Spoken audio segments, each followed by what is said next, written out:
Presidential contender Mike Bloomberg's spree of often surreal social media memes is having one concrete impact: it prompted Facebook to make another change Friday in its rules for paid political content.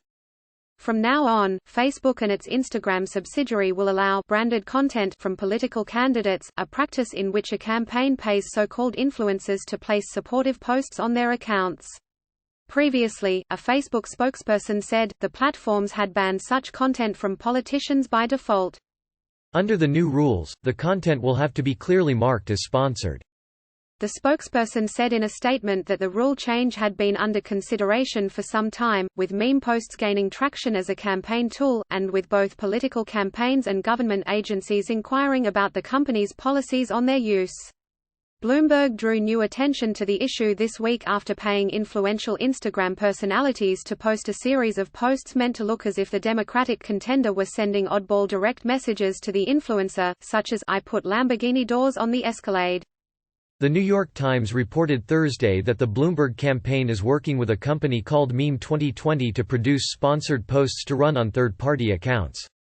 They bore the disclaimer, "Yes, this is really #sponsored by @Mike Bloomberg."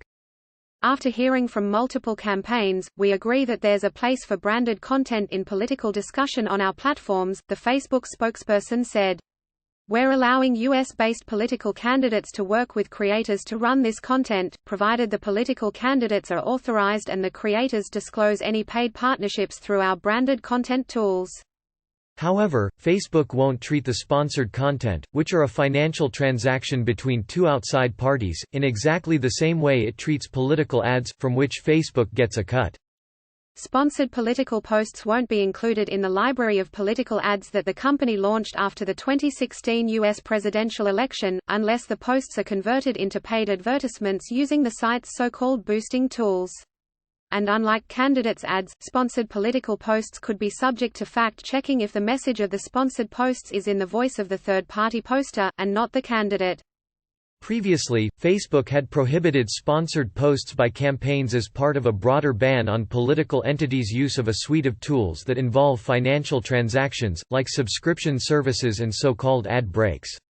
It had banned them out of fear that those practices could be considered campaign contributions by Facebook. But Facebook points out that, unlike with paid ads, it has no role in the money changing hands behind sponsored posts. Branded content is different from advertising, but in either case we believe it's important people know when they're seeing paid content on our platforms, the spokesperson said. Candidates' use of paid memes still falls in a gray area of federal election law, a gap unlikely to be filled by Election Day.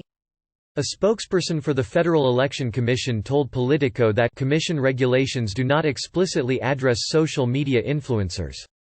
Public communications that expressly advocate the election or defeat of a candidate for federal office and placed on the Internet for a fee must include a disclaimer to inform the public of the identify that entity that paid for the communication, said the spokesperson, who also alluded to the fact that 3 of the FEC's 6 seats are vacant. As you may already know, the agency is currently operating without a working quorum, and as a result, the Commission is unable to move forward at the moment on any new rulemakings.